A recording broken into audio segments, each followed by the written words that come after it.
Previously, on Two Dragon's Dream of Scorched Sheep, I woke up in a fog in a prison cell. I thought I'd had too much pipe weed. I was surrounded by 3 other people. We broke out of the prison with help from a demon lady. We ran through the prison, made it outside, and had to fight various stoned statues waiting for some portal to open. We have no idea where we are or what is happening. And as soon as we made it through the portal, we have entered somewhere else. A great battle is going on, and a fire is heading my way.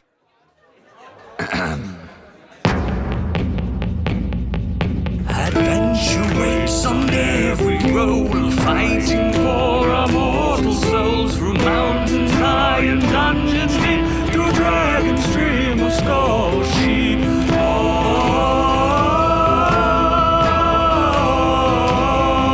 To Dragon's Dream of Scorched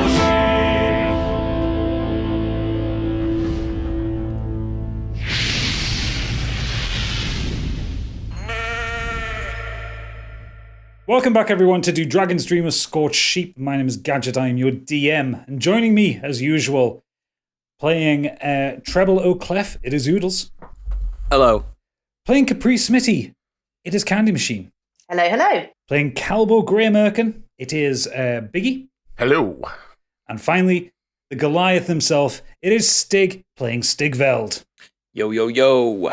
So, as you heard, as Biggie quite ably recounted there, in the last episode, our party escaped from the Prison of Hope, where they had all been, well, apart from Capri, they had all been interred, and they've escaped and found themselves in the middle of a giant battle. And last we heard, they were told to get down, as a wizard had cast a huge fireball that was heading straight their way.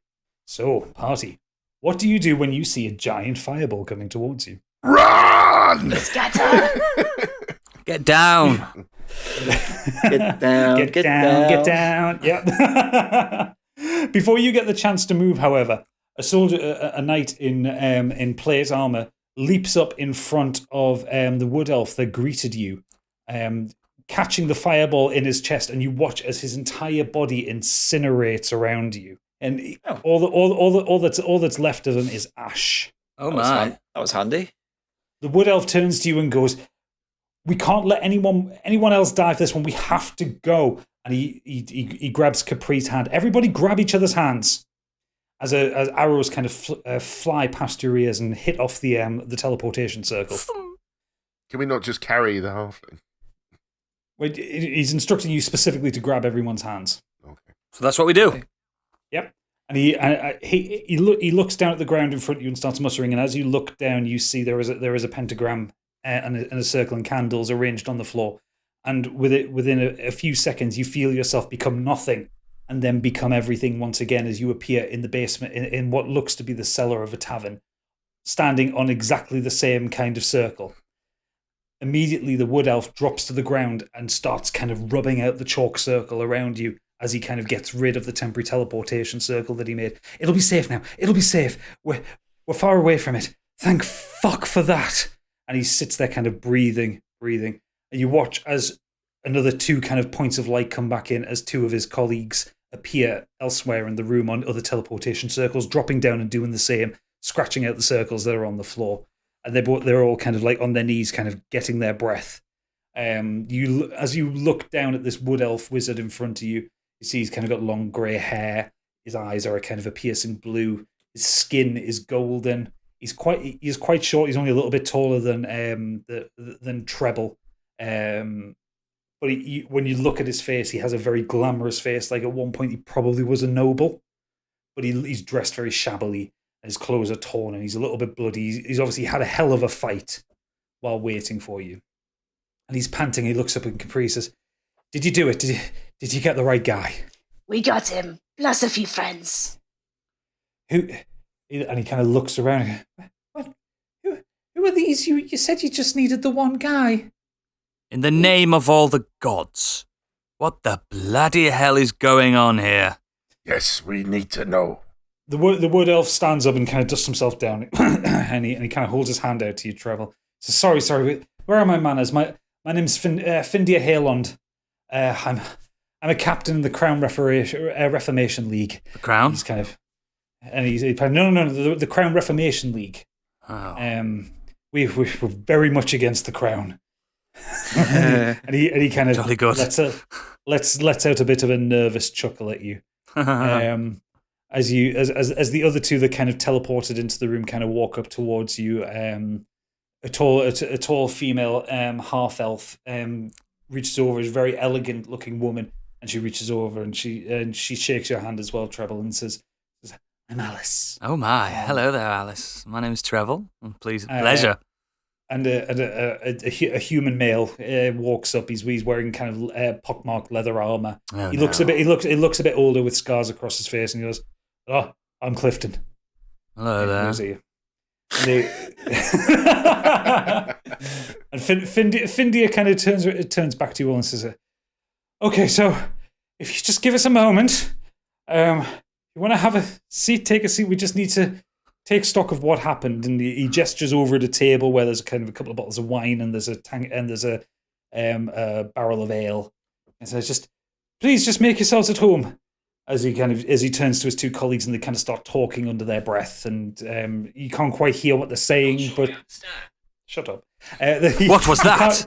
Is there a DM commanding a DM? Twas the god of Siri. Oh my God. As they turn away from you and they're kind of talking in very hushed tones and talking very urgently and trying to pass what happened back where you appeared out of the teleporter. And every time you kind of look over, and Findia kind of like waves his arm and kind of just says, "Just give us a minute here." If you don't mind, I would like to spark up a little gillyweed here. I need to recuperate. I'm already rolling. I don't mean that kind of weed. I think I'll help myself to a drink. Oh, yes, that would be lovely too if you're offering. Just a half one for you, yes? Well, it's a full one to me.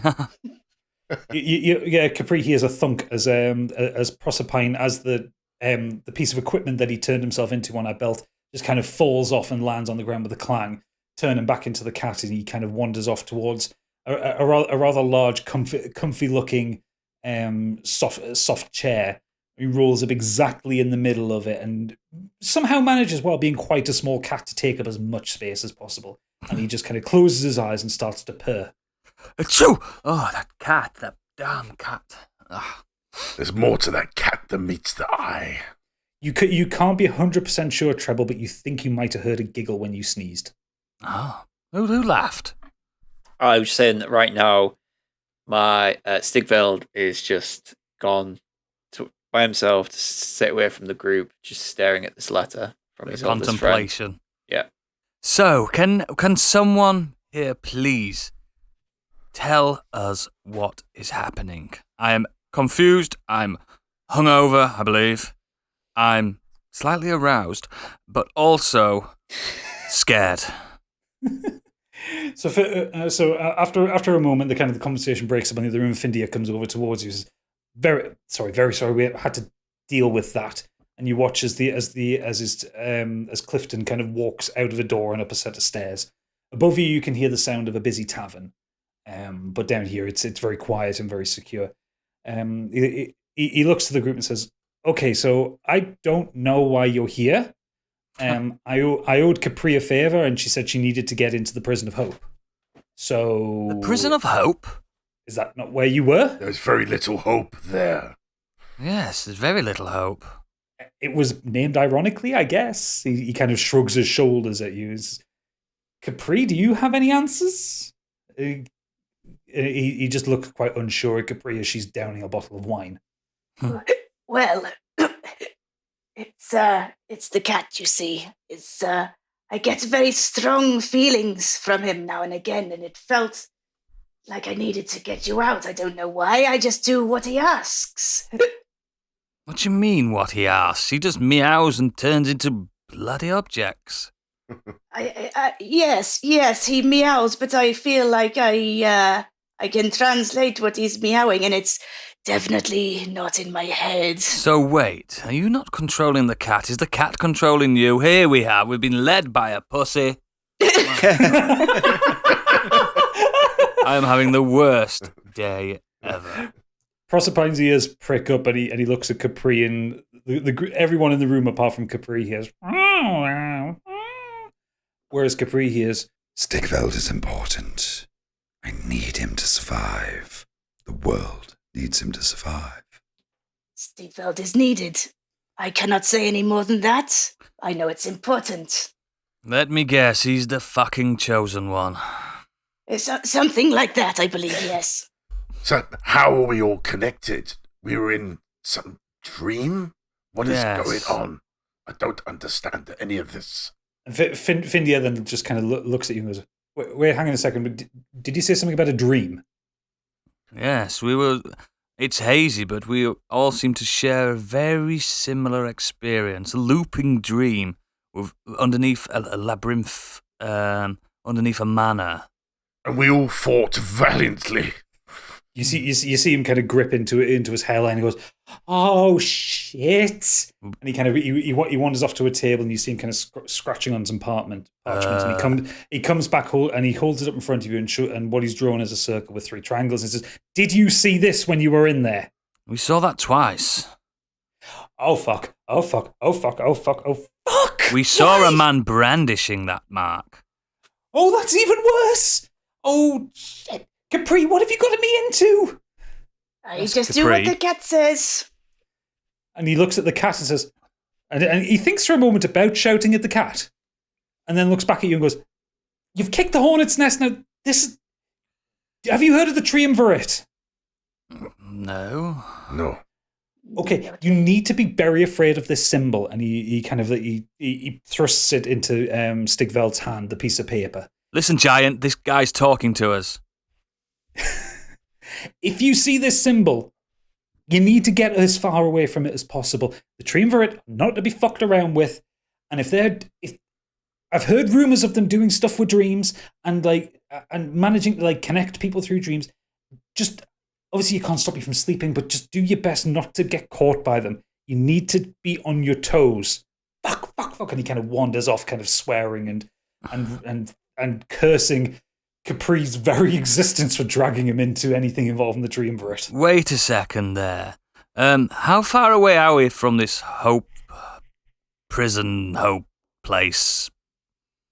And he kind of turns and says, "Well, you're on dry land now. Where are we?" Sorry. You're in the Beaten Drum in Almeida. Almeida? I have visited this place before.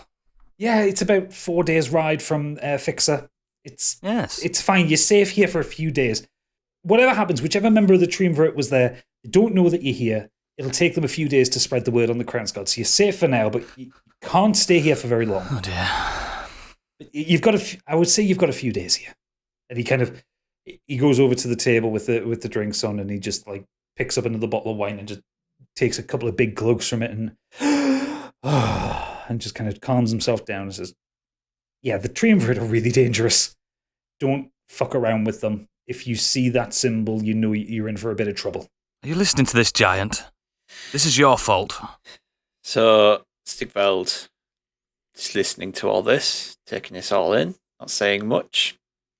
Pockets the note from Viglav and addresses the cat directly.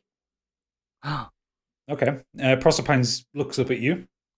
You think it's a very suspicious look on its face, but it could also just be the look of a cat. If you control her, then where did you get this information from? And he sits and you see his kind of whiskers twitch a little bit. And he meows at you another couple of times. And Capri hears, "I do not control Capri. I know more among the realms of this world than you could ever expect to know.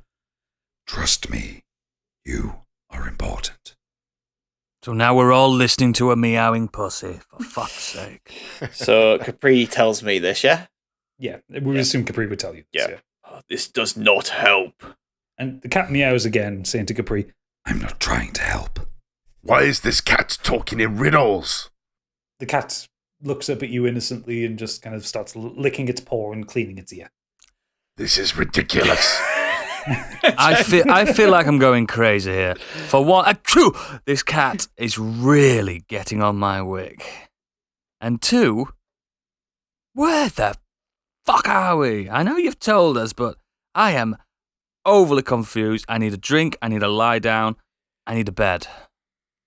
So Findia kind of directs you to some bed rules in the corner. Says, look, if you want to take a rest here, the middle of the night, yes, people are drinking up there, but if you need to sleep, feel free to, and we can work out what you're going to do in the morning. Yes, we need to recuperate, because I would love to wake up and be in my bedchamber.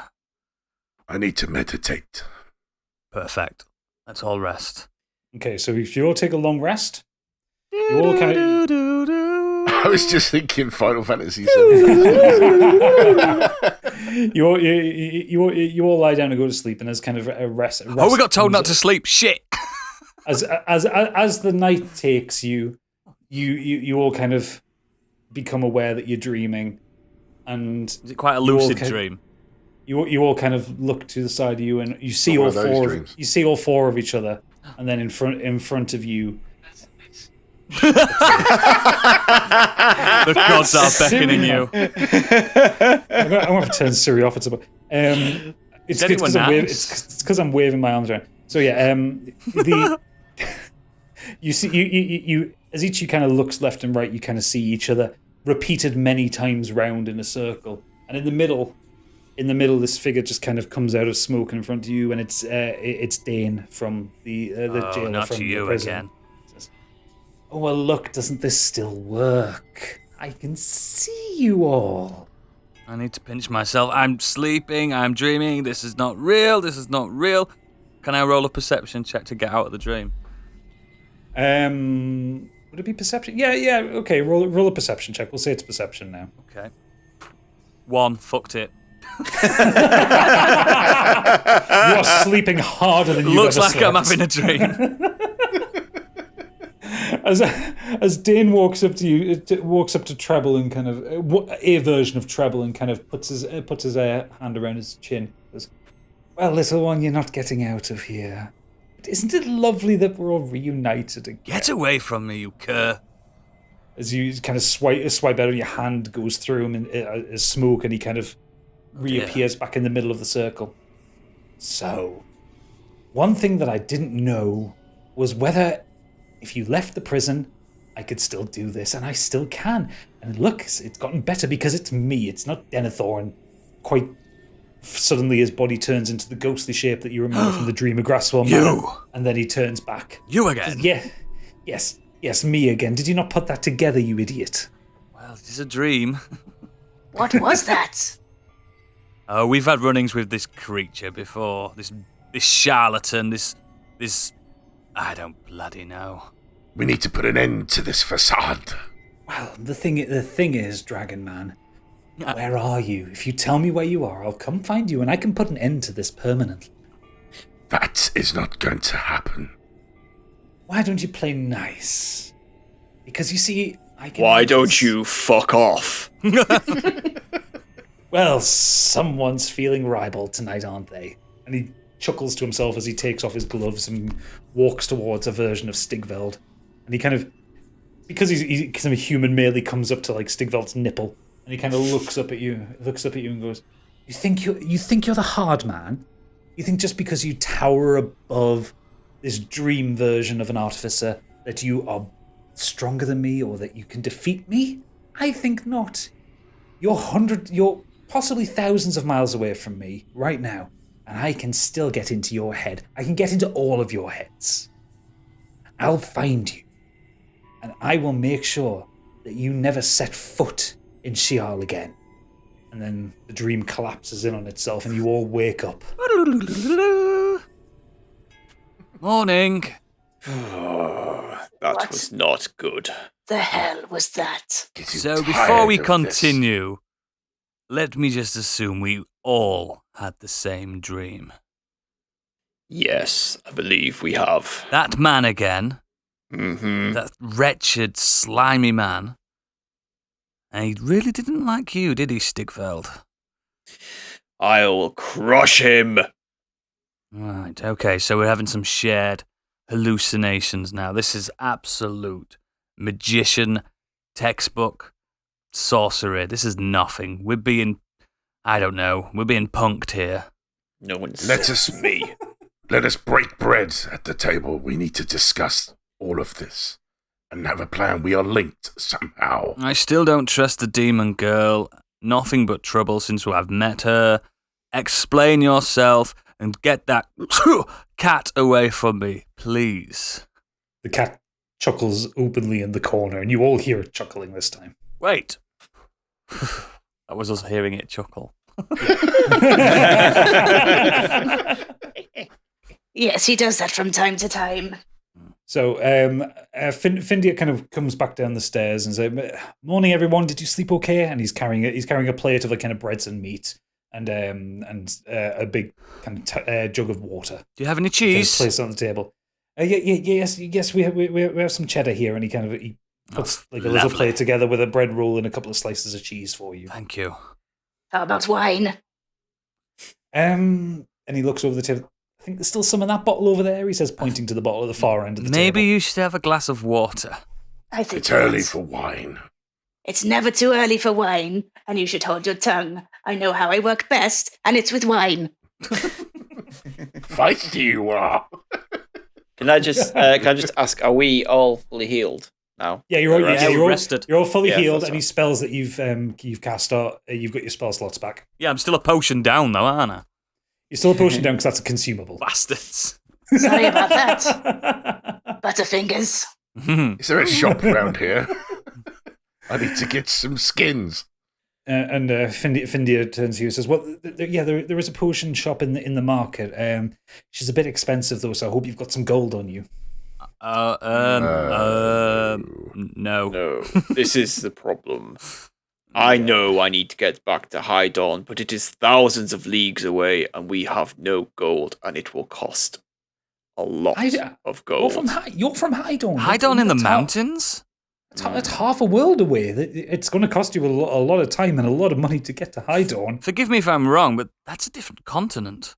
Mm-hmm. Yep, it's a completely different continent. Bloody hell. Okay, so you have no money. Findia kind of asks, kind of peering over it, like his eyes kind of jumping between all four of you. We have no money, no clue, and I have seemed to have been. I've lost a potion. Let's just say. Okay, well, the landlady here won't let you stay. We'll let you stay upstairs if you can pay for rooms, but like down here, she doesn't know that you're here yet because obviously you just teleported in. Oh dear. Okay, I have an idea. There is a notice that was put up on the notice board a few days ago. It's a bit weird, but it's the one that will get you the most money. And he kind of rolls inside a little kind of bag that he has on his side, and he pulls out a flyer, and hands it to Calbo. The notice that he hands you indicates that there has been a grave robber in Almeida for the last few months. And it's offering a reward of 500 gold to whoever can find out what happened to a certain grave. Listen, this notice here, offering gold if we find out what happened to the grave robber. I suggest we work together. I speak for myself, but I have nothing else to do at this point. I'm happy to join you, Stigveld. Something is connecting us. I don't understand what it is. But I'm willing to go with you to help you get back. Will you join me? In holy matrimony.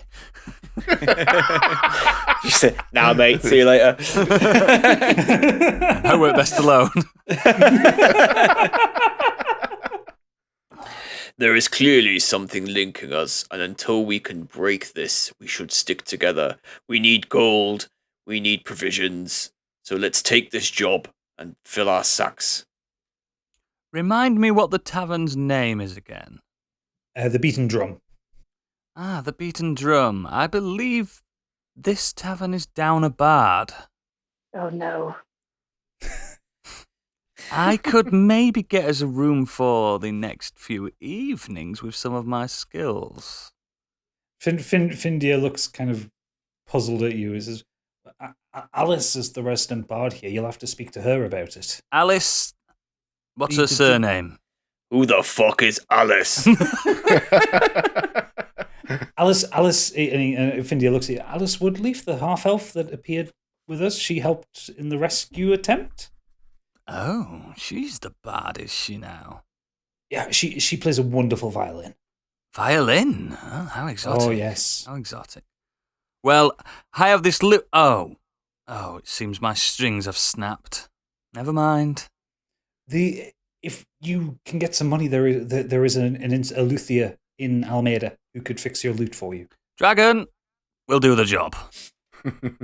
Okay, so Findia leads you upstairs. It's a normal looking tavern. There's a few kind of early morning barflies in there, kind of having a couple of ales before they go to work. You see Alice on a stage, on a kind of a slightly raised stage. She's perched ever so elegantly, just gently playing a violin. It's not a upbeat song for a morning, but it's not necessarily a sad one. It's just a very nice kind of bit of background music that she's playing. And as you kind of walk past, she kind of sees the lute on the back strapped to Treble's back, and eyes him up and down a little bit suspiciously. I've never bedded an elf before. As you walk out of the tavern, if you look on Roll20, I'm marking which building is the tavern. You see kind of directly in front of you is a kind of a U-shaped market, various stalls selling weapons, food, potions. And we have no money. Kind of yeah.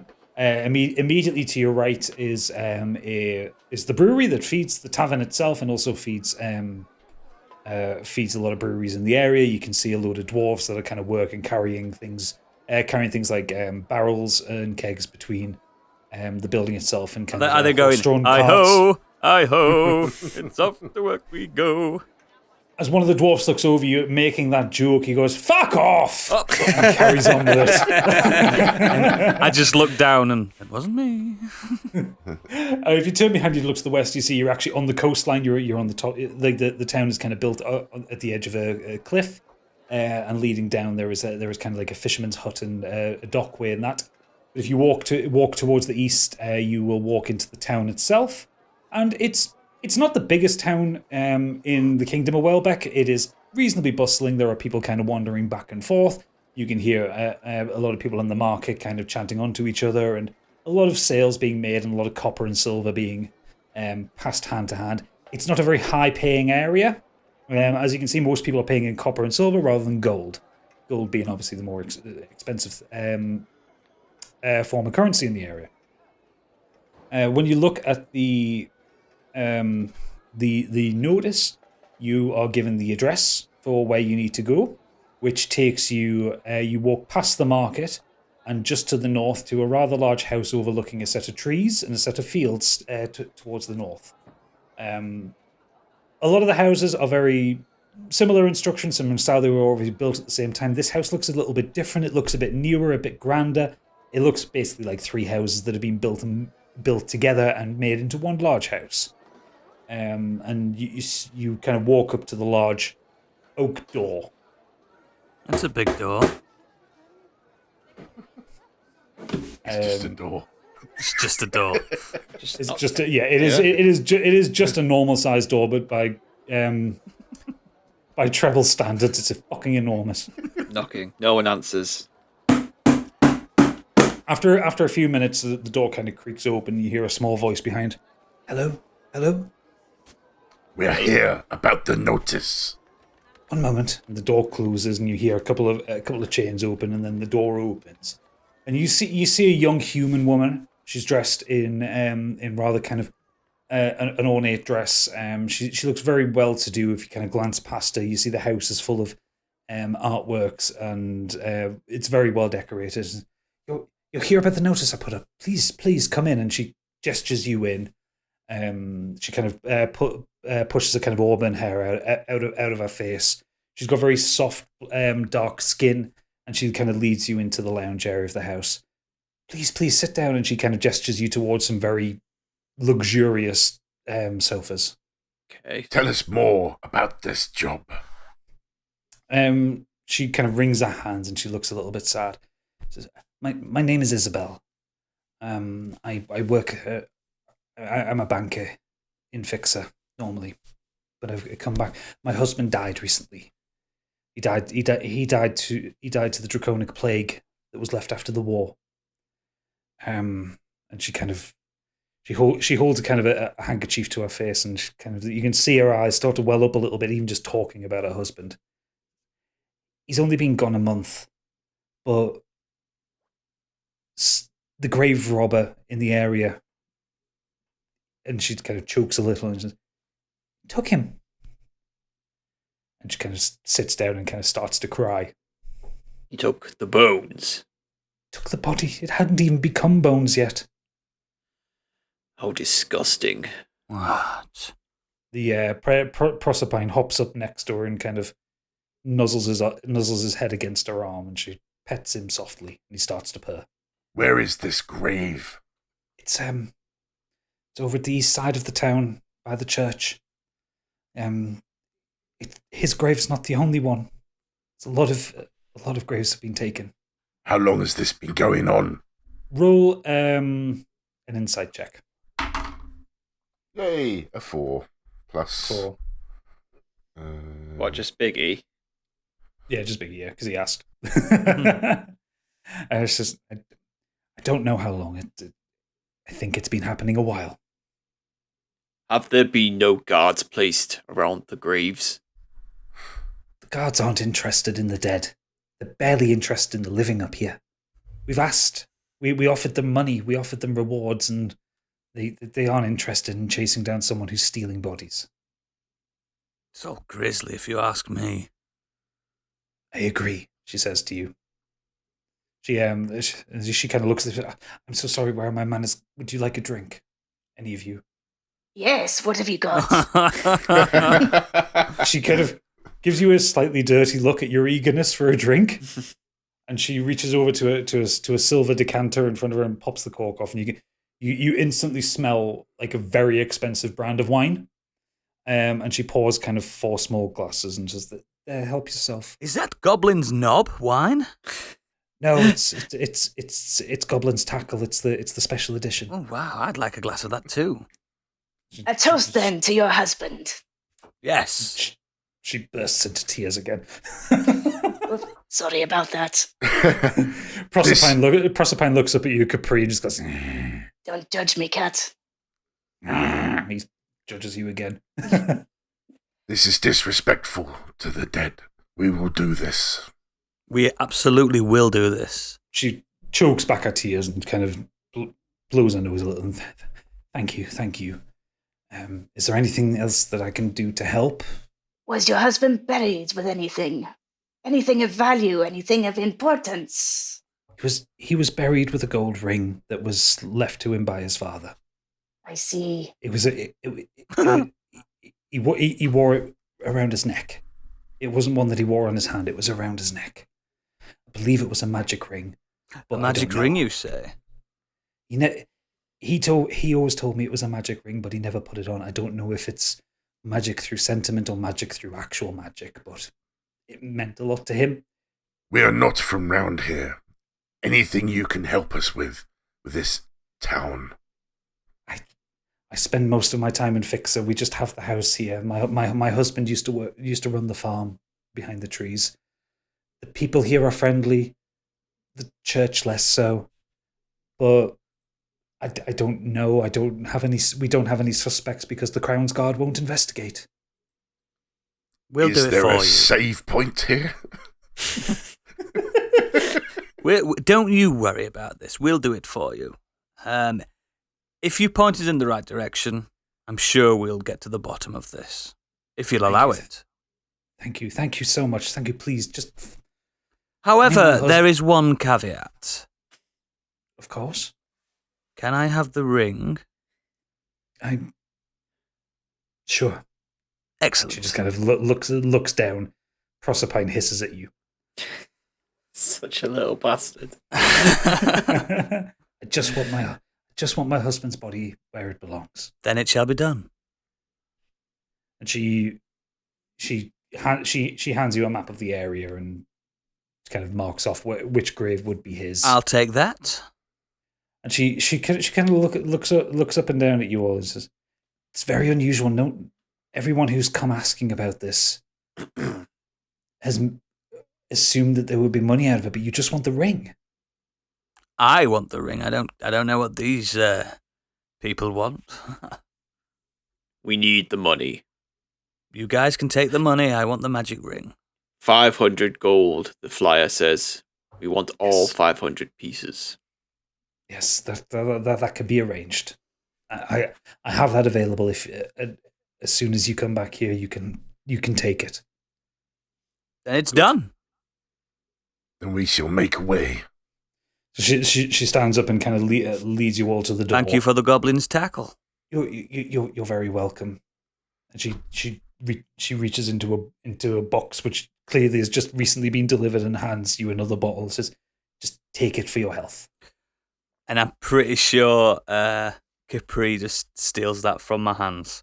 I'll Puts- take that. And puts it in her bag. Roll a... Ooh, there is a check for that. Yep. Roll a sleight of hand check. Capri. Oh, that's 7 plus 3 for 10. 10. It's very obvious that you did that, but Treble doesn't seem to mind. No, because I've got my heart set on that ring.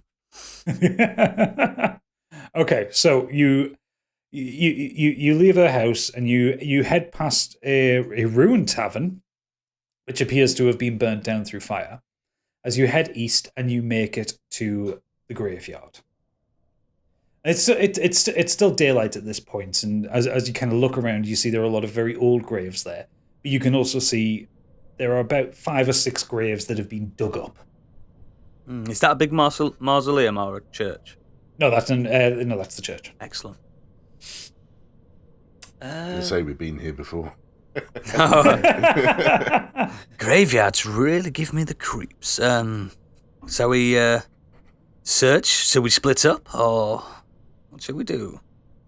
I'll do a. I think we'll split up in groups. I'll do a little perception check. Just Investigate. It will be investigation. If you investigation. want to look.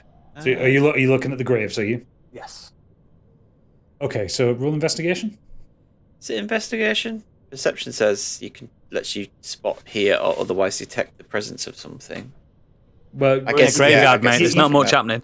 I was going to say. Well, no, but there there could be a guy watching us.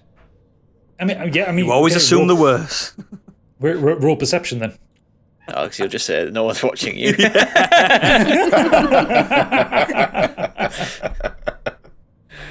Right, I'll roll an investigation then. Okay. Just to have a look round to see if there's any clues to see that might lead us to somewhere. Throw the halfling in the middle. No. 19. Nice. 19. Ooh, excellent. So so you kind of have a wander around the graveyard, and you kind of look at the various graves that you see, and you start to notice a pattern that all of the graves that have been dug up, the person who was in there had died within the last 6 months. So quite fresh then, yeah? Yeah, quite fresh. Like you walk past graves where the people have been in there for like 10 years, 15 years, whatever. They're left alone, but it's all fresh graves. Not quite Greg's fresh, but Well, yeah, as in like the bodies would not have decomposed. Somebody so- has taken recently dead people. Yes, it's pretty obvious that someone is absolutely looking for something. I feel like this is beyond just stealing trinkets. this is not right. Okay. Does anyone want to roll any other checks? I want to roll a... let me just double check. I want to make sure, because we're looking for a specific grave, aren't we? Yeah. So, yeah, investigation check. Okay. But for yeah, the roll actual investigation. name. For the husband's grave. Yes. We're looking for clues, right? Yes. Yeah. I just want to investigate the grave, so, yeah. Okay. 18. 18. So you find the grave of Jonathan Trugus. It's here, guys, it's here. Found it. And you can see that yes, he died about a month ago. You can still smell the corpse. You can also see it's very faint, but you can kind of see the drag marks leading from the grave. Look at this. So what I want you to roll is I want you to roll a survival check. Okay. 19. 19.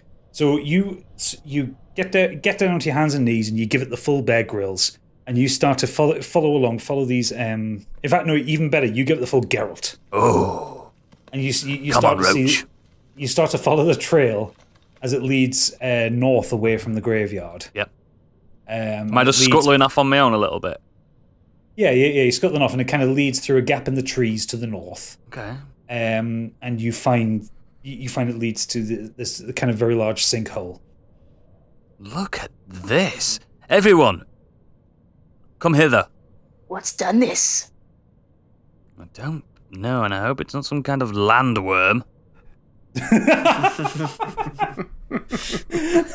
As opposed to a skyworm? I meant like a graboid or a tremor thing, or some kind of Dune-esque spice worm. Can I roll an investigation check on his knowledge of worms? Yeah, go for it. Yeah, go for it. Let's see who gets the highest. Who gets the highest roll? Let's see who looks stupid. Do an opposed investigation check on. I got a 2 anyway. I got a 7. I know fuck all about worms. Exactly. Right. Okay. So, as you approach the hole, everybody roll a stealth check. Oh fuck! Here we go. A 6. 21, baby. 7. And what's the added stuff? 16 Oh, Okay, well, 7. plus 5. Okay. Well, because 2 of you failed it, you failed the stealth. Oh, okay, fuck. I rolled a 21. Come on, It guys. doesn't- If Stigveld can be stealthy, anyone can. Yeah. Can we not just walk behind He him? looks like a tree. So as Stigveld and Treble sneak up towards the hole, and then Capri and Calbo, one drunk, one high off his tits, kind of clatter behind them. I like to envision that. Obviously, Treble, excellent stealth, sneaking, and then Stigveld's looking and kind of copying, but massive. Like copying my actions, like. Either that, I've pulled some branches off a Yeah, tree. you're just and I'm walking like just Groot. stood there like that. Yeah. As you kind of clatter to, as half of the party clatters towards this hole, And Mr. You- fucking 7-foot tail dragging his tail behind him, picking up everything. I don't have a tail. you look down into the hole and you see the sinkhole leads towards a very poorly disguised kind of tunnel. And Fall kind in of this. outside the front of it, you see this rather kind of barrel-like tiefling woman, kind of just like kind of with a brush, just kind of brushing away. And she looks up and goes, "Oh, hello. You there? What's happening Yes? here? What are you doing? I'm cleaning. Cleaning a bloody sinkhole? What's wrong with you, woman? No, I'm cleaning the entrance. To the sinkhole? No, come on." And she kind of gestures you down. Okay. Hang on. Just Getting led astray. follow her down a bloody hole. Roll an insight check. Yeah, do it. I'm following her blindly, me. Yeah, I'll follow you. Insight. Stigveld, roll an insight. 11. 11. She seems nice enough. In Looks fact, like we're going. You know, additional senses. They don't add together, do they? No. No. No. That would be helpful. Yeah. No, she seems genuinely nice. We're following, but There's- Stigveld's at the back, just in case. yeah, and she kind of picks up a brush and she kind of pushes the kind of the vague concealment that she's got for the tunnel in front of her, and she just kind of wanders in, just whistling a happy little tune. You hear it kind of echoing down there, and you just kind of hear it fade away, and you hear an echo calling back. "Well, are you coming or not? I'll put the kettle on." Kettle? Okay. I'm coming. I'm game. I'll follow women anywhere. She's one Even elderly tieflings. Yeah, and barrel She's size one ones. of Capri's people, isn't she? Yeah. Yes, I always follow my kind. Yeah, she's sober though. That's the difference. You don't know what's in that tea. Okay, so you walk through the cave and it's dark, and eventually you walk to what? Just you a heads come up, to- if this goes wrong, guys, you can blame me. Oh, No problem. Completely going wrong. We've just gone underground. Well, what would you want to do? Just go and wander around the market for a full episode?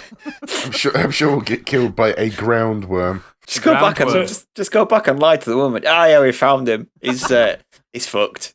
Can I have my money now? I mean, that is totally an option if you want to do that. No, we're fine. We're in. As you follow along, you see that eventually the kind of the tunnel that she's cut out, or that is cut out rather, comes up, and you walk actually into the basement of a building. Oh. And she's then sat there just by a desk, and she says, well, welcome. My name's Sister Natalia, and welcome to my hospital. Oh, you're of the cloth. Yes. I'm a cleric. I was Strange to see a demon-looking creature being of the cloth. What gods do you worship? Looks can be deceiving, darling. Oh, very true. I worship Tom, the god of duty, loyalty, disobedience. Yes. Welcome to my hospital. How can I help you? Are you in need of healing? We are investigating the grave robbers. Tracks led us this way. Grave robbers, you say? Oh, that sounds awful. The tracks led you here. Well, that doesn't make any sense. Directly here. Has anyone come through here? No. Just me and my patients. I'll tell you what doesn't make sense. A hospital underground in a sinkhole. Well, roll investigation. Yeah, that's right. Actually, insight. Insight, not investigation. Come on, insight. Fuck. 7. Just accept it. Oh well, I guess it's okay. Seeing as though you've made us a brew. She turns to you and says, "Well, unfortunately, when the Draconic Wars happened, the hospital above was destroyed, but the basement survived, and I managed to make do with what was happening. I'm the last one here." Ah, makes total sense. Is this the only hospital in the village? There is the doctor's clinic. I specialize in helping the less fortunate, the homeless, the beggars, the tramps, people who can't afford to pay for their healthcare. Recently dead. Recently dead, exactly. Why would you care for the recently dead? Mind your manners. She's a lady of the cloth. Recently dead? Who said anything about the recently dead? Those? She kind of looks back and forth across you, kind of quite suspiciously, going, I don't understand what's going on. Why are you asking me these things? Show her the flyer. So we've shown her the flyer. The dragon's got the flyer, I think. Yeah, Calbo. Here, she looks up and down at the flyer and says, "Well, what has that to do with me?" Did you treat this man? And she looks at Jonathan. No, I know Jonathan. He has. I know Isabel. She works for the bank, doesn't she? Yes. I know them, but no, I don't believe I've treated. Oh, Johnny, I've treated a Johnny. Do you think that's the same person? I'd like to know a bit more about this Johnny, I think. Okay, roll an insight check. Great. 14 plus 4 for 18. Nice. So, yes, Johnny was very sick. My usual spells didn't work on him. I had to actually go into the herbalism, and I had to find some wormroot and a few other things. But I got him back on his feet. I don't recall him dying. That's such a shock. He was such a nice boy. We've seen a grave. His wife said that he died of the plague.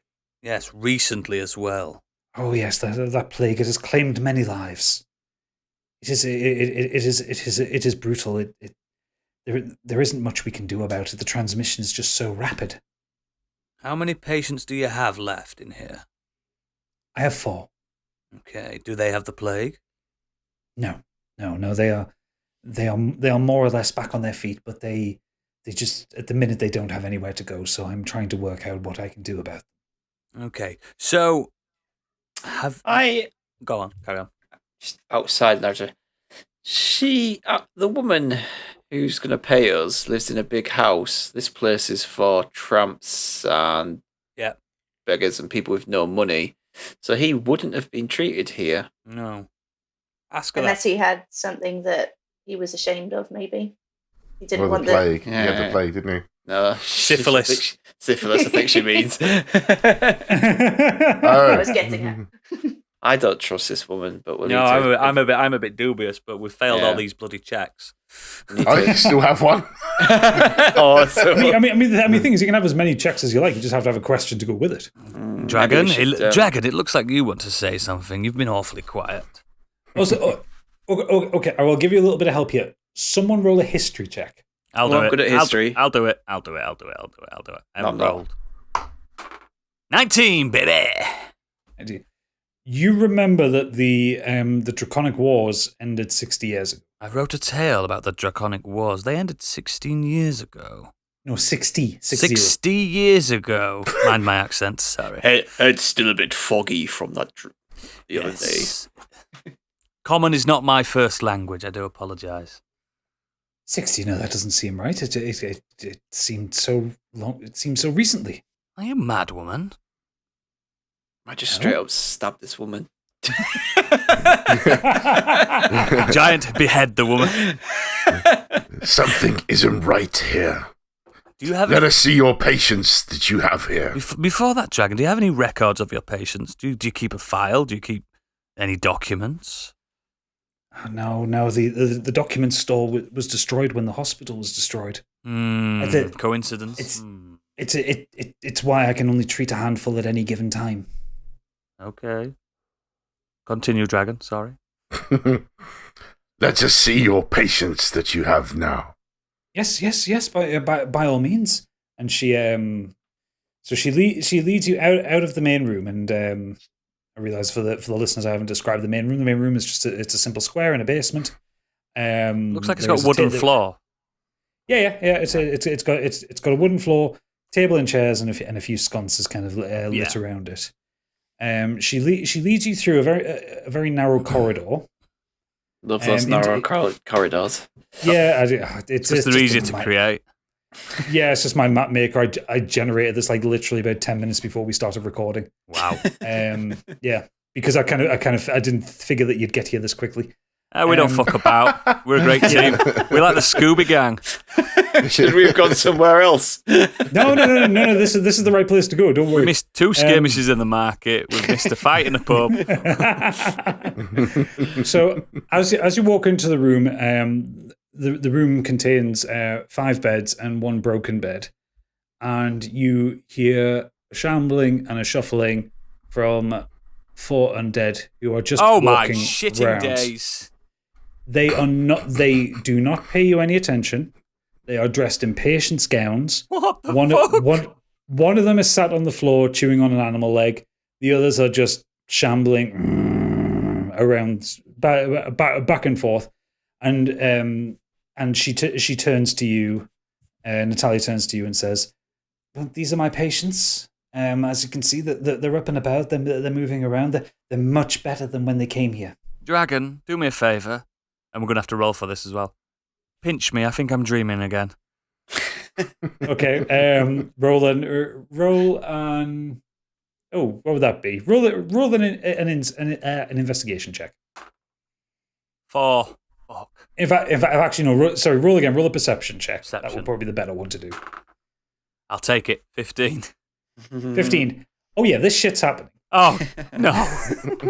Out of the frying pan and into the fire. These people are clearly undead. What is going on? What they are?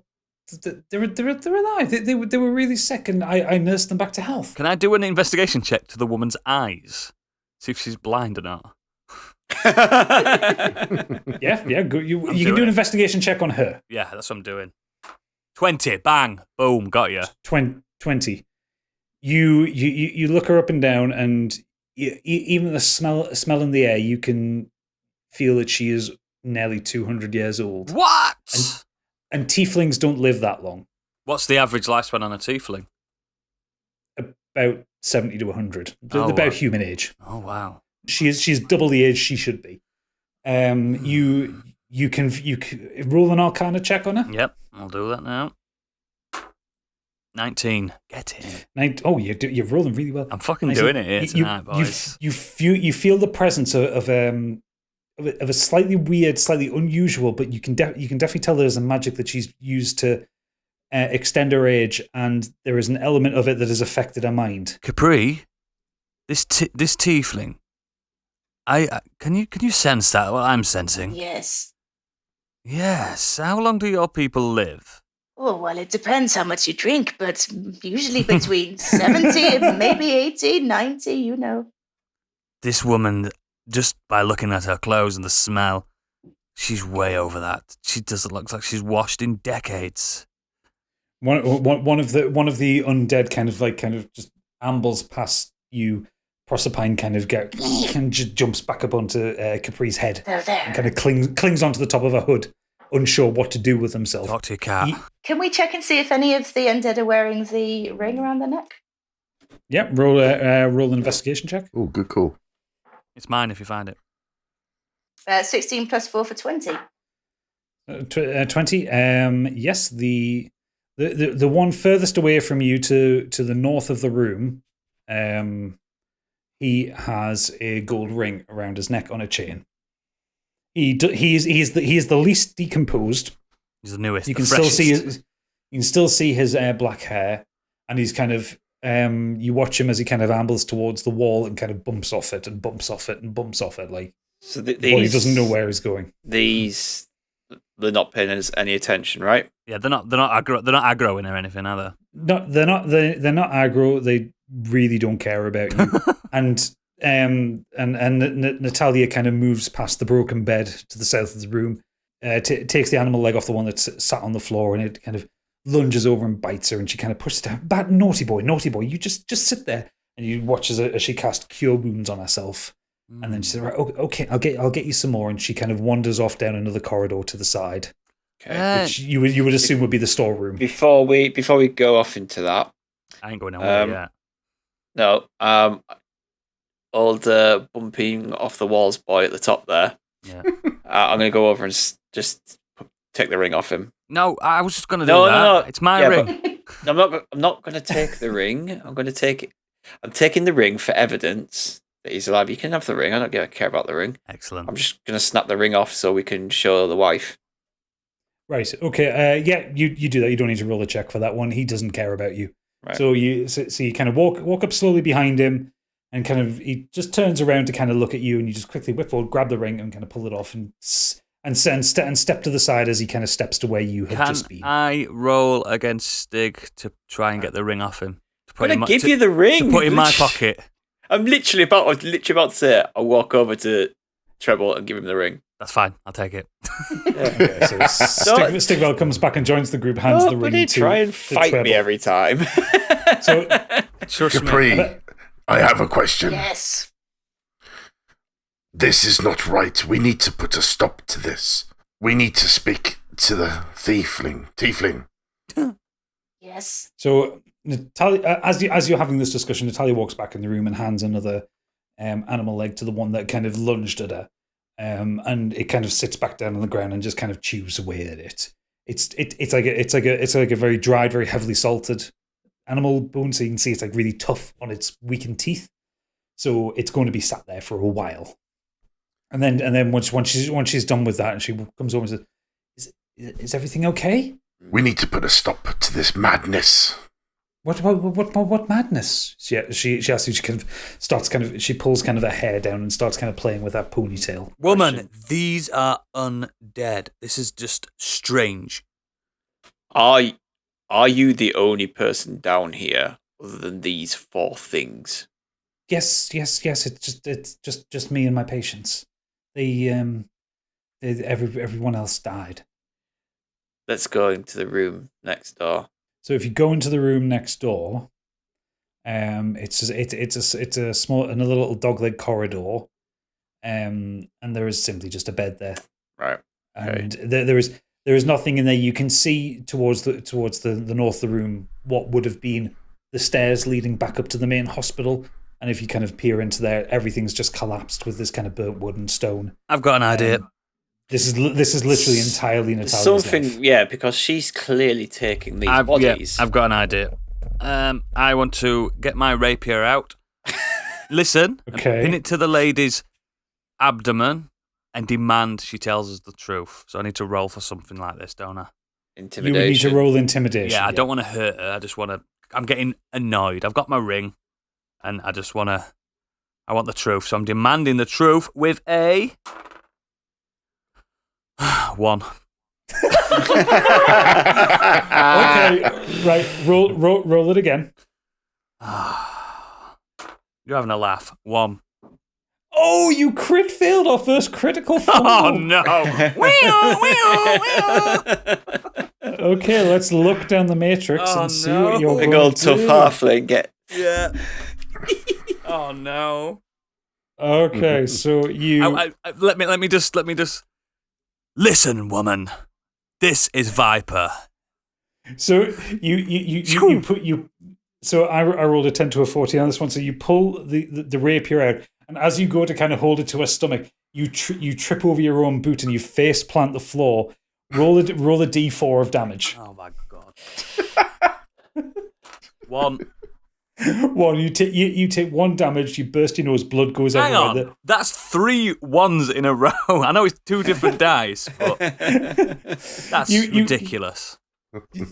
Yeah. So Welcome to my world. You trip over, you burst your nose on the floor, blood splits everywhere, and the undead that was kind of stood next to you kind of moves over and starts to lick it off the floor. Oh god, that's disgusting. Just for future reference, I'll try not to intimidate anyone again. I've got an idea. But Natalia looks at, oh god, you poor thing, and she lifts you up and casts Cure Wounds on you and brings your HP back up to 32. So you poor thing, that must have hurt. Bloody did. Oh, bless it. And she kind of like strokes your hair in a very comfortable way. She gives you not the hair. Kind of a gentle hug, and you kind of feel this very motherly warmth come from her. Oh wow, I'm entrapped by her. I'm entranced by her. Capri, can we put an end to her magic? Is there something you can do? Because I fear we must put an end to this. We can't let this continue. I can talk to her, tiefling to tiefling. I can ask her what she's playing at. That's a good idea. Okay, Capri, roll a history check. 4 + 2 for 6. 6. Okay. She looks at it. I don't see many tieflings around here. You're unique. Where are you from? I'm from around here and there. I get about a bit, and I don't call anywhere home. Oh, it sounds like she's from Wales. How dare you? I'm. Do you know of the town in Moran? The name escapes me. It's been such a long time. And she kind of ruffles her brow. I don't remember. Ooh, guys, it's making her uncomfortable. Oh, we've got something here. I was going to ask one thing. Yeah. Right. Capri, ask that infernal cat if it knows what's going on, considering it seems to know everything. Proserpine, where are you? And he kind of he hops off the top of your head and in front of you and looks up at you. You're very light. What is this woman doing? What do you know? And he kind of like that, and your ears. I have no fucking clue. Damn it. That didn't work. Fought that. What we need to do, guys, let's just, we're huddling now, we're talking between, she's not listening. Oh, bad huddle. Bad huddle. Big bad huddle. Guys, Can you do a big hands off thing at the end? yeah, who's the most, who's got the best investigation out? Who's like the best out of us? I've got +0, so I have relying +4. solely. +4. What do you have, Calbo? -1. Right. Demon girl. Natalia, while you're talking, Natalia moves up to just tend to Jonathan. Yeah.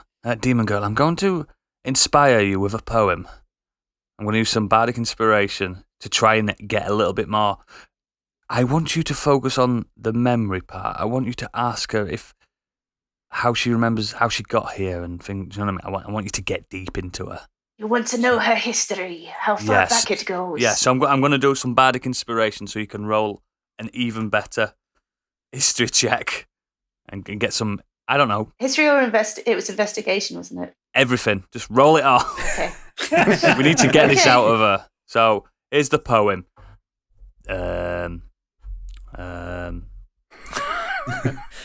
Feeling inspired right now. There once was a woman who cared for zombies. Nobody knew. And then I've run out of a rhyme for zombies. Oddly enough, this inspiration seems to work. Yeah. Wow. I don't know what rhymes with zombie. What rhymes with zombie? Abercrombie.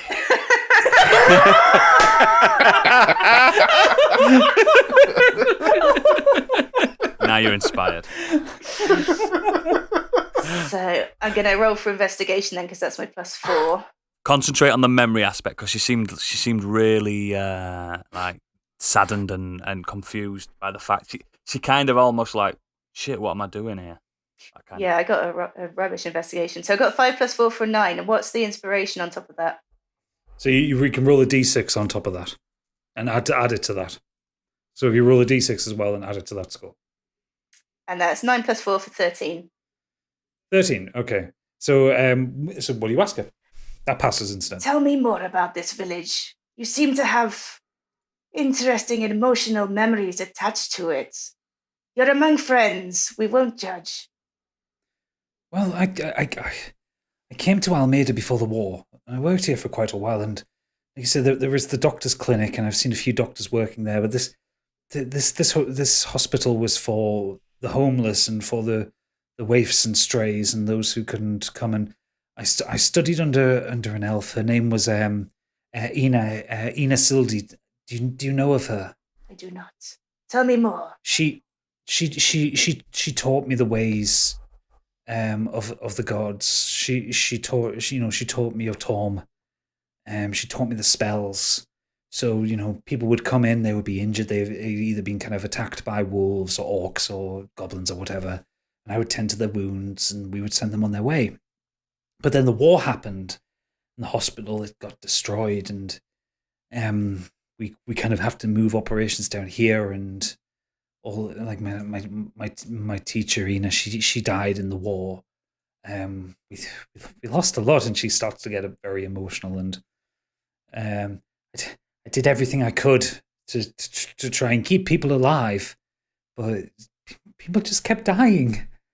I could feel myself slipping away, and I remember Ina told me a spell that would reinvigorate me. She told me never to use it, but so many were dying, I had to keep them alive. So I cast it. I cast it again and again and again.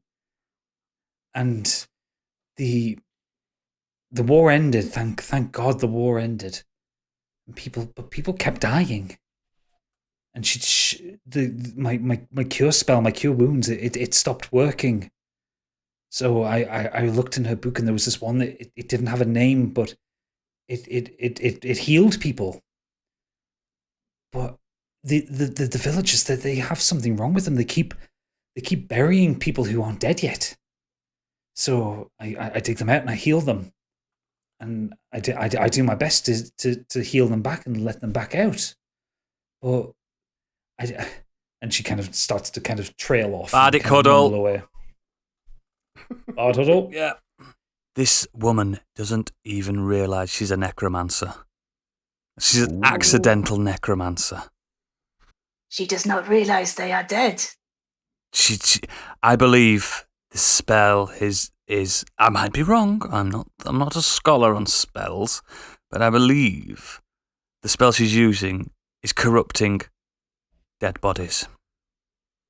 So maybe essence from one thing to another. She doesn't realize what she's doing. She's also gained incredible longevity in her life due to this.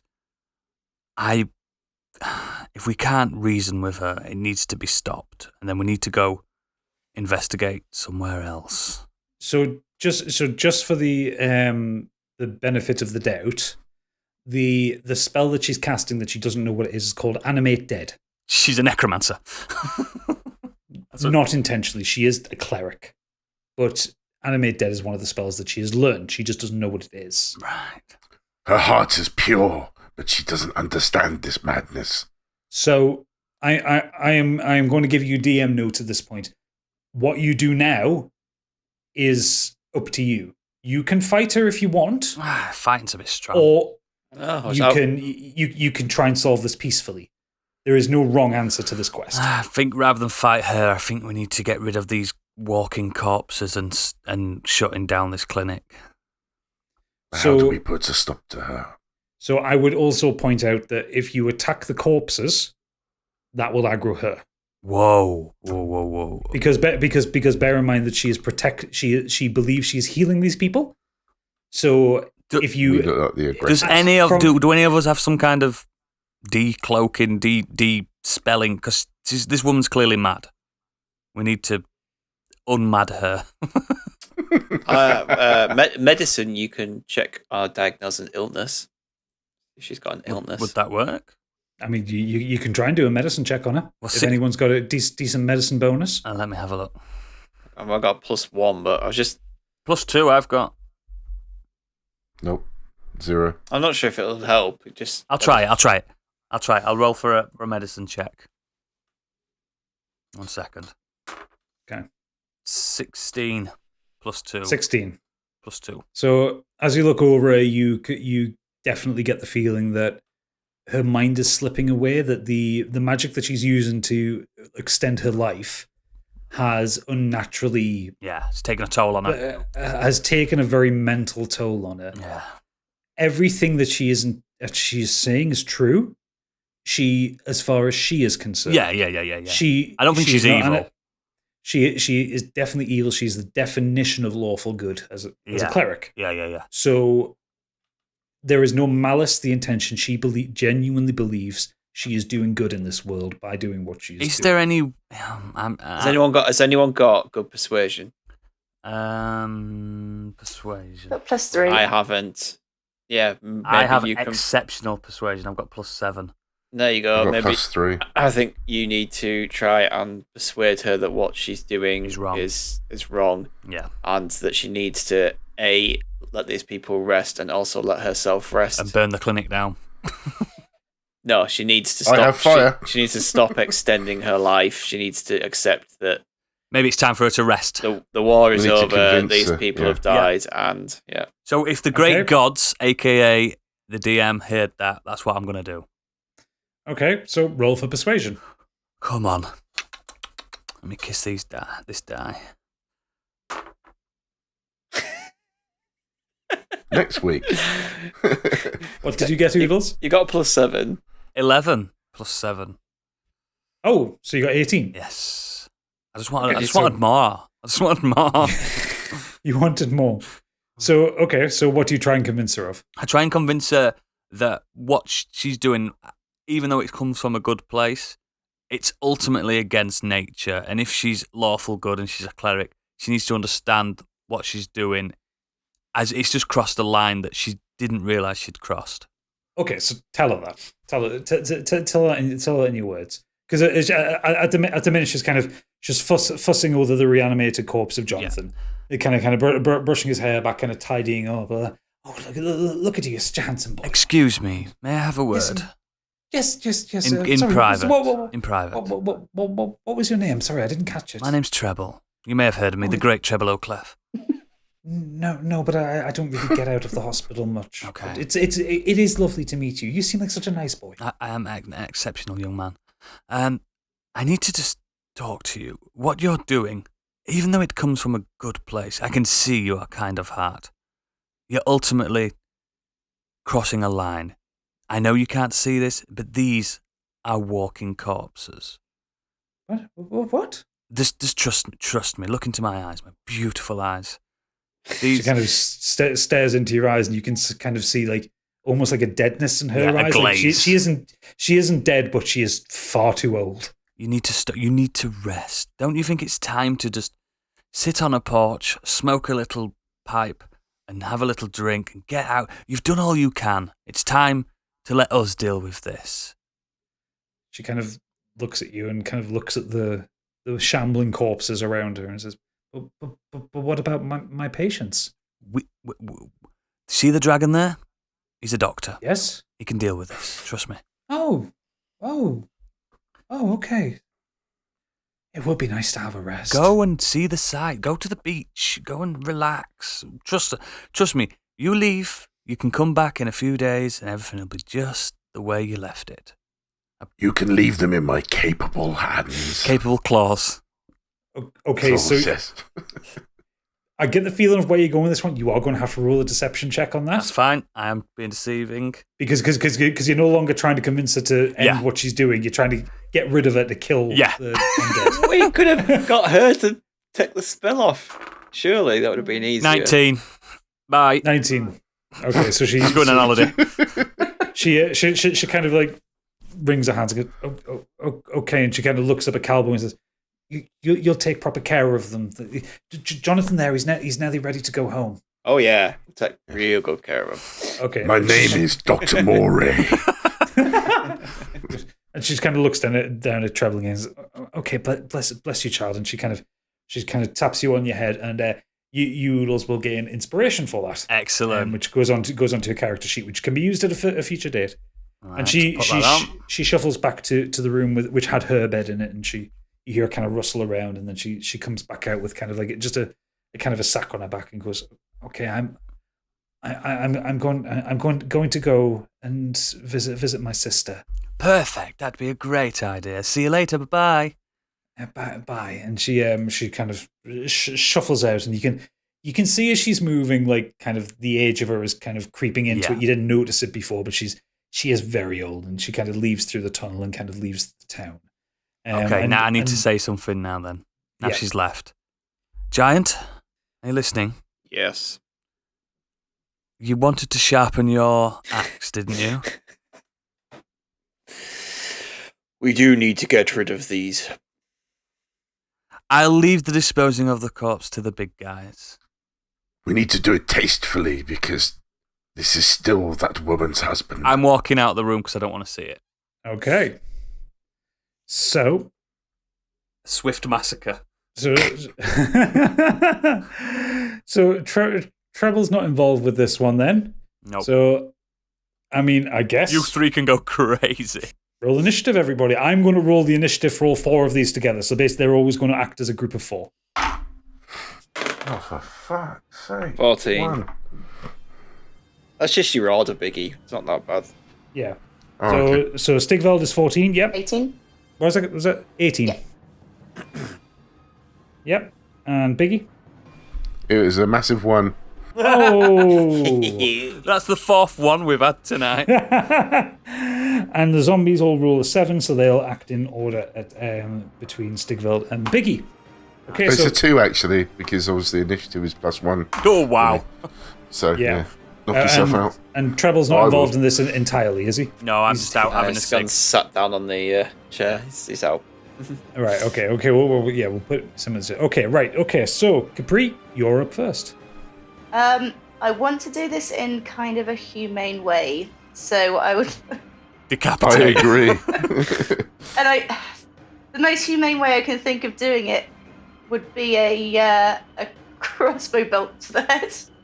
Yes. Right. Okay. Okay. Maybe you could line 2 up in a row. Yeah. Right. Okay. Well, which one are you attacking? There's 4 of them in the room. There's Jonathan towards the north, and there's 3 others kind of pottering about. Let's start with Jonathan, seeing as he's a hit. I know. Right. Okay. Yeah. Are you moving any close to him, or are you just firing from where you are? Yeah, I can fire from where I am. Okay. Roll to attack. How strong are they? Not very. 6. 6. I've got another way to do it. Well, wait while your turn. Okay. You whiff that shot massively. Drunk. The bolt just like pierces the wall in front of him. He is not bothered by you in the slightest. If you get them all together, I can cremate them. What, in a room? Don't be Well, stupid. he said you don't want the room anymore, do you? Yeah, but I changed my mind on that one. If you get them all together, I can hit them with my flailing fists of fire. No, I have a breath weapon. I can just But set them on we fire. are in a room. Don't burn the clinic. Can I make a suggestion before we burn it all to hell? Can we see if there's any potions to replace trebles? Oh, that's good. Cool. Well, you can't right now because you're in combat, so... Yeah, it's just not burn the place. Don't burn the Right, place. so it's me now, isn't it? Yeah, Go on, it's take the Stigveld. reds off, Well, Stig. unless Caprice wants to move or do any bonus actions. No. Okay. Yeah, so Stigveld's embarrassed. turn. I am. Just move to this next to the first green one. Yeah, that guy. Yeah, that one, yeah. Okay. So you move 5 feet to the west. Yeah. So plus 5 on that, so 20 altogether. 20, yeah. Oh, you definitely hit. Yeah. So roll damage. Roll damage is a. Oh, I've got an axe. Unless I'm gonna have to axe him. Yeah. 5. 5, okay, so I need to mark these. So you take 5 damage off him, right? Okay. And is that the end of your turn? Yeah, I only get 1 attack. Right. Okay, so that zombie is now aggro. The others are not. Oh, what? So it is going to turn around on Stigveld and give it and try to attack him. So that is he rolls an 18. Does that hit? Yes. That hits. Okay, and so he's just basically it's a slam, and it's 1d6 plus 1. So he does 2 damage to you. So he just basically reaches around with his right arm and just kind of twats you across the head. Okay, then the other 3 zombies haven't been attacked. They are ignoring you all. Passive still. Yeah, they're still passive. So back around to we're around to Calbo. Toasted zombie s'mores. Doesn't sound too bad now, does it? So Calbo, what are you up to? Let's go for the aggro zombie. Let's try and save The aggro, yeah, okay. And then I want to twat it with my quarterstaff. Okay, roll to hit. 12. 12, that hits. Plus, do I have to add something to it? I can't remember. It doesn't matter. You passed his armor class with just the roll. So, roll your damage. 4 plus 3 is 7. 7. Okay. So he is looking. You basically knocked one of his arms off, and he's looking. I mean, he was looking haphazard anyway. He's armless. But yeah, he's looking pretty damaged. Can I follow up using a key point? Yep, if you want to. Yep. And I would like to do the flurry of blows, please. Yep. Okay. Roll to attack. A 9. Yeah, that hits. And a 6 plus 3 is 9. Okay. You do a flurry of blows. You knock his head off, knock his other arm off, and the body collapses to the ground. You've killed that one. Marvellous. So you're down to 3 zombies left in the room. I haven't got any more action points. Yeah, no, that would be the end of your turn. Yeah, that's cool. Okay, so we're back up to Capri now. I'm going to do exactly the same as last time because I still want to try and keep it somewhat respectful, and I'm going to go and use my crossbow bolt to... Yep, okay. To hit Jonathan? Yeah, to hit Jonathan. And right, okay. that is, go for it. 9. That hits. Yes. So roll your damage. 5. 5, okay. That knocks him down, yep. Right, okay, so now it is Stigveld's turn and Jonathan is aggro. So he's going to turn around to look at you all. Right. If I change to dagger, is that an action? To switch it is, isn't it? It would be an action to switch your weapon because you basically got to go into your pouch to get it. Yeah. So then I can't attack. Unless it's hang on.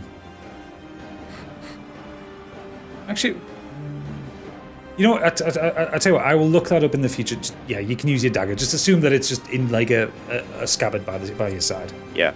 Okay. Well, it is. Okay. Yeah. Go for it. He's Then. telling you it is. Yes. Look at the artwork. There he is. Dagger on his side. Just go for it. Don't push your luck. Yeah. Okay. Thank you, benevolent master.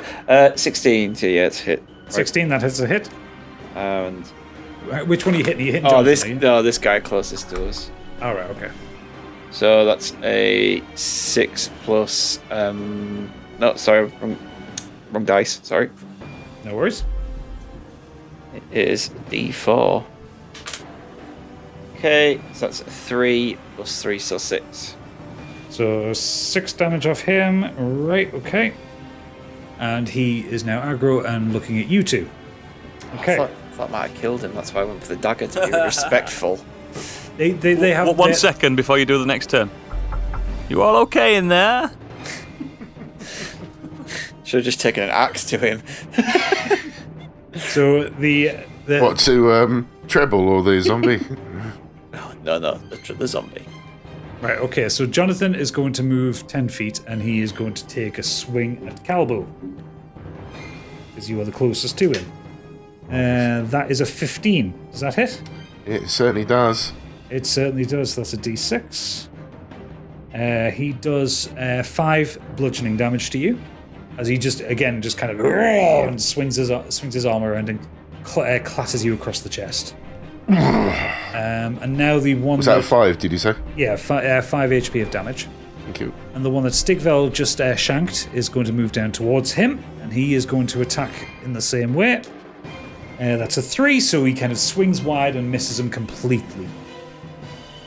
And that is the 2 active zombies. There is 1 inactive zombie still. So now it is Calbo's turn. Are both these zombies aggressive now? Yes. So the one next to Stigvel and the one next to you are both aggressive. The one next to you is Jonathan. The third one remains as still passive. Okay, I'm going to attack Jonathan. Okay, roll I'd rather do it humanely if possible, but let's see, eh? Okay. Yay, 5! 5, you miss. Well, hang on, what's your bonus? You got a +5 bonus as well? I've completely forgotten. Hold on. Yes. Okay, so that would be a 10, so yeah, you do actually hit. Ooh. So roll your damage. 5 plus 3 is 8. Okay. So he's looking pretty battered. I shall use a key point. Yep.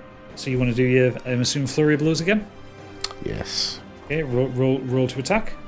A 10. 10, that hits. 4 plus 3 is 7. Okay, you punch him until there's basically nothing left of him other than a set of legs. Oh, great, that went well. Humane. Yep.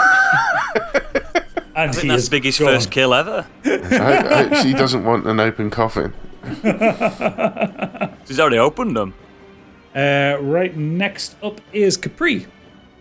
Well, seeing as we've given it a miss with the humanity, I'm going to use my Eldritch Blast. What? We did try. Overkill. You could just hit Jonathan. Is Jonathan still left? No. Oh, no, he's John, gone. I thought Jonathan was the top one. These zombies must have like 10 HP, guys. Come on, I can't believe you're struggling. I can't believe you're out the room, mate. I thought it'd be quick. So which one are you going for, Capri? The one next to Stig. Okay, yep. Go for that. So, yeah, roll your attack. 3. 3. Wild miss. Oh, no. I'm not very good in a fight, apparently. I'm sorry. I need to stop drinking. Never. You do your Eldritch Blast, and this ball of energy just kind of leaves your hand and just pockmarks the wall behind it. The zombie kind of just turns around and looks at it, then kind of looks back at Stigveld. Can you not use the cat? No, so me and Candy Machine have made a dedicated decision that the cat is not involved in combat. For the simple fact is we don't want to have to deal with the dead cat at any point. Oh, no. So it's better that the cat's just not in combat. As far as you're concerned, the cat doesn't exist right now. No problem. Stigveld, you're up. Roll 18, so that hits. Definitely hits. Still on my knife though, aren't I?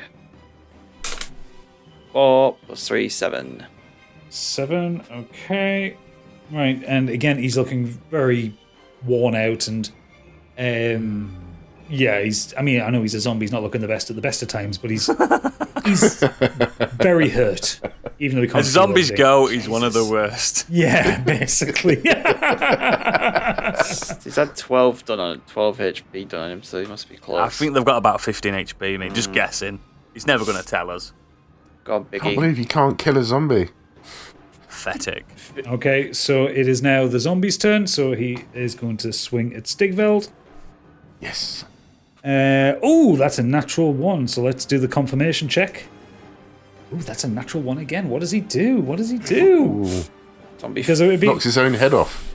Well, the thing is, if I'm going to apply rules to you, I kind of need to apply rules to myself as You well. bloody do. Yes, you do. Yes. So do we have... Goes to bite me, falls over, and just falls on my dagger. Or your axe. Right, okay, so... roll the d10. I know this is wildly interesting for the listeners while I search for my d10. Okay, so that gives me slip up, so I then need to roll a save. Which I fail. So the zombie swings to attack Stigveld, falls forward, bashes its head off the ground, takes a d4 of damage. Fuck me, this is the most complicated zombie I've ever encountered. So it takes 1 damage and is now prone, so it's basically lying on the floor in front of you. So I need to roll a saving throw to get back up the next turn. And the fourth, stomping his head. And the fourth zombie still remains unbothered by your presence. Galbo, you're up. So that zombie's dead, so we're left with 1, right? No, he's not dead. He's lying on the ground. He's prone. So he's basically been knocked over. He himself has knocked himself over. This is brilliant.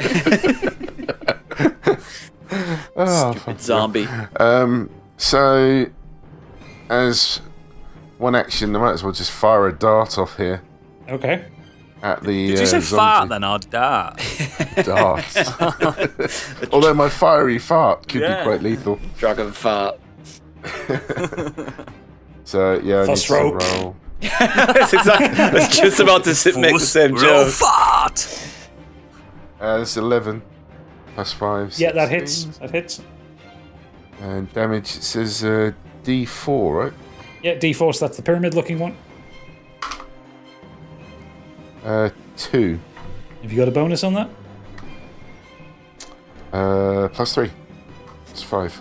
Plus 3. Okay, so that dart goes straight into its head, and on the ground it just stops flapping around, and it just goes limp. It's dead. Well done, man. So you have 2 one. kills to your name. So you have 1 remaining.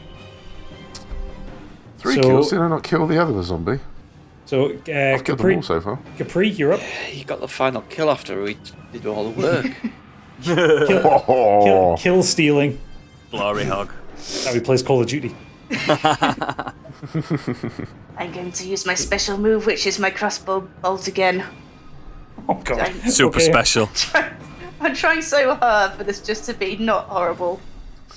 Okay. They're zombies. Roll to attack. They won't mind. This is all for fun. 3. Oh, fucking hell. Please tell me you get a bonus to your attack. Doesn't look like it. Where's your character sheet? Oh god. You don't? Shit, you don't. Fuck. Okay, so that goes wild again. A third crossbow bolt embeds itself in the wall. Jeez. You know when we said we needed someone with range to join us? Maybe a be sober home on person. the I range. have a Nerf gun, apparently. Okay, do you want to move or anything? You've just kind of been stood by a bed for 10 No, I'm minutes. staying well behind the bed.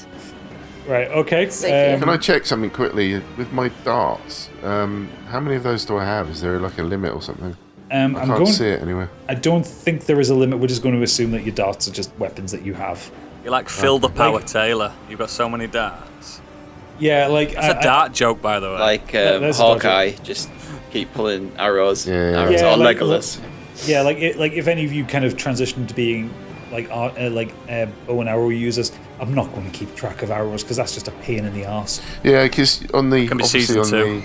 the sheet here, you can just deduct stuff off like key points and stuff. I can't Yeah. see anything for the darts. So. Yeah, no, just assume you've got trying to be honest. some magical infinite dart. I'm fine with that. That's cool. So Stigveld, it's your turn. Okay, obviously I'm gonna go towards that other zombie. Yep. 20. You hit. Wasting a fucking 20 on a zombie. And that is. In fact, if you was that a 20 on your dice? Was it? Yes. Roll it again. So actually, it's 25 technically. So now bloody hell, 19. So 25 and a 24. Okay, we'll see, because you rolled above 15 on the confirmation check. We'll say that that's a max damage. So whatever you roll for your damage will double. Okay, so that's a 14. So you roll 14 damage. Okay, so what weapon were you using there? Was it your dagger? My dagger, yeah, because that's the one I had out. Okay, so you grab the zombie by the shoulder and you just like shunt the dagger repeatedly into its stomach, and it starts to kind of collapse at its chest. It's still up, but not by much. Shall I finish him off? So it's now the zombie's turn, so he is going to take a swing at you, Stigvel, because you're right in the way. He rolls a 19. Oh, fuck. It's going to kill you. So he hits you for 3 bludgeoning damage. So again, just takes a swipe with his right arm, kind of hits you in the chest. Tis but a scratch. And Calbo, you're up now. Okay. I'm going to go right up to it.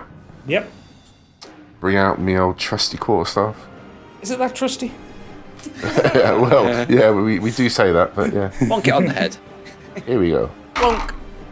It's a 15. That hits. Imagine if you'd thrown a 1 then. God. Thank you. It's a 4 plus 3 is a 7. Surely that is it. Finish him. Yeah. Give me your final blow on this zombie, because you killed him. I want to spin that quarterstaff around my body in a fluid motion and then hit every point where limb joins body, and then Like Kill Bill 2. everything flies off. Just complete obliteration. Something like that. So this once peaceful hospital is full of blood, gore, and viscera from the zombies that you've massacred. Well, we started off the right way. I but it's was all going to gone very suggest wrong. us taking the bodies back to the graves, but not now. They're everywhere. Yeah, no. The thing. Okay, I'll tell you what, Stigvel. Roll an investigation check. You're going to clean it up on your own.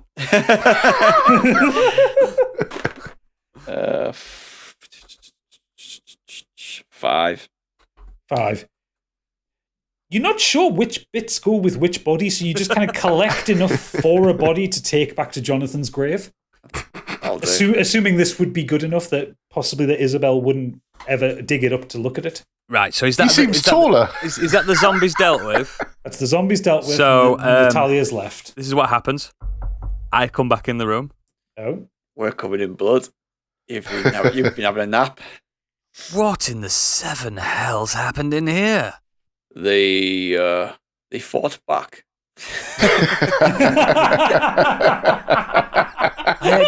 I expected you to decapitate them all really swiftly. We had some teething problems, shall we say. We wanted to be as humane as possible.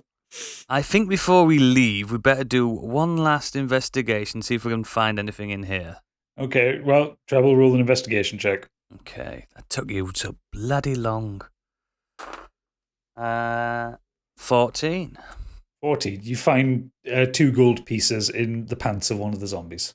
And what I do with them, I go straight up to Stigvel and go, here's a gold coin for you. And then I give one to Calvo, here's a gold coin for you. I take one look at Capri and say, I've run out of gold coins. Fair enough. So, Stig and Biggie, add 1 gold to your inventory. And I take it you didn't find any potions. Nope. No, we didn't find any potions at all. So you head back out of the hospital. Yeah, we leave. We need to get out of here in case anyone turns up. You re-enter what you assume is bits of Jonathan into his grave and kind of pat it down and close the grave down. Yeah, we've got the ring. Yeah. And head back over to Isabel's house and knock on the door, and she opens it up and goes, and she looks at the state of you all and goes, oh my God, what happened to you? I'm really clean, by the way. And she says, oh, Jesus, there you are. Sorry, I didn't see you. Oh, you cheeky bugger. She beckons you in, but not into the living room. It's just kind of in the I do hallway. apologise about my colleagues. We've been blackberry picking, you see. Yes, please don't touch anything. Did you find Jonathan? Did you find what happened to him? Please take a seat. And she kind of just stands there, just staring at you. Please take a seat. You're going to want to hear this. And she nods and scuttles off to the next room and comes back with just a chair and just kind of sits in front of you. She's very determined that you don't sit in the living room. Yeah, that's fine. How much are you telling her? I'm going to tell her some kind of truth. Can I do a deception? Yeah, roll deception now. Yeah, I'm going to have to. I'm a right devious little bastard, aren't I? 17. 17? Okay, tell her your truth. We did find Jonathan's grave. Here's the ring as proof that you promised me. And she looks over the ring in your hand and she kind of picks it up and twirls it around. She sees the inscription of her name on the inside. Yes, that's his ring. And she places it back in your hand. Jonathan was in the grave when we found him, all battered and eviscerated. What? Really? But I was there yesterday and the grave was empty. It was very recent, hence why there is a viscera all over my colleagues. But I don't understand. She kind of looks up at Stigveld at the state of him. Him smiling. And looks up at Calbo, who's got blood still over his snout and stuff like that. But the grave was empty. Are you saying someone mutilated him and put him back? That's all I know. Oh, well. But we did our job. May we have our reward? Cough up. Did you at least cover the grave back over? Of course, yes, of course. Did you find the grave robber? No. So it could happen again then? Potentially. Oh, well, a promise is a promise. And she kind of stands up and walks off to another room. And she comes back holding quite a large kind of leather coin purse. And she turns over there, as promised, 500 gold. Yeah, that can split between them three. And she looks at you and says, them three, do you not want any gold? I've got this gold ring. Oh, okay. Well, I hope it brings you some comfort. Oh, it will do. Don't worry. And she kind of looks. She looks over you all and she just says, "It wasn't the answer I expected, but thank you for finding my husband." That's amore. Eh? Fucking Wow. Right, let's go and celebrate. He's taking the ring. No, don't give the ring back. We have to, what he's told her. We've done fuck all. We walked to the grave, saw his body was there, covered it over, and taken. Did it work? Did it work? 500 gold from her. Did it work? Did it work? Let's not get involved in this woman's issues. She looks back up at you and kind of wrings her hands once more and says, "Please don't take this the wrong way, but I kind of hope I never see you again. You won't be on the next episode. Don't worry, darling. Please leave my house." Bye. And so ends episode 2 of Do Dragons Dream of Scorched? Yes. Fucking hell, Oodles. I told the you. fact that we sent the mad woman away, but she may come back, still hasn't resolved anything. I told you, Treble is a Eviscerated bastard. zombies. He's a little bastard. Yeah. He didn't even get my involved in the God. fight. Well, wasn't that something? I'm not sure how they came to those conclusions, but...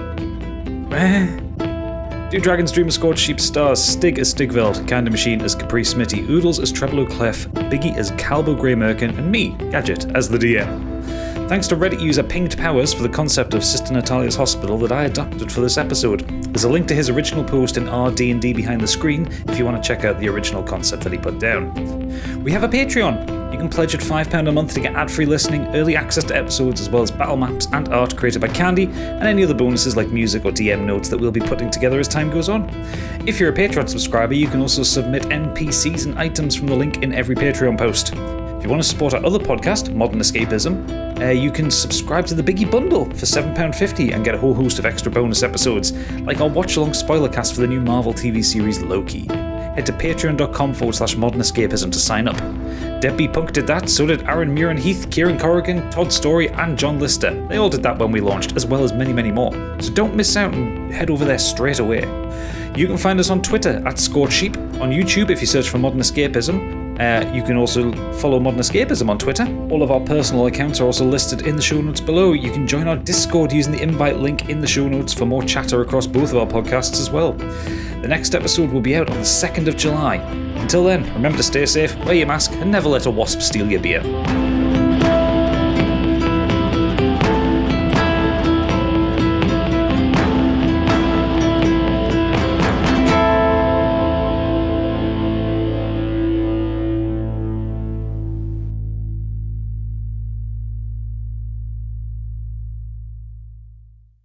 I'm going to hopefully don't get stung when I value this ring in next episode. I hope it's worth some money. I hope it was a fad that came out of a Kellogg's cereal packet. Oh, no.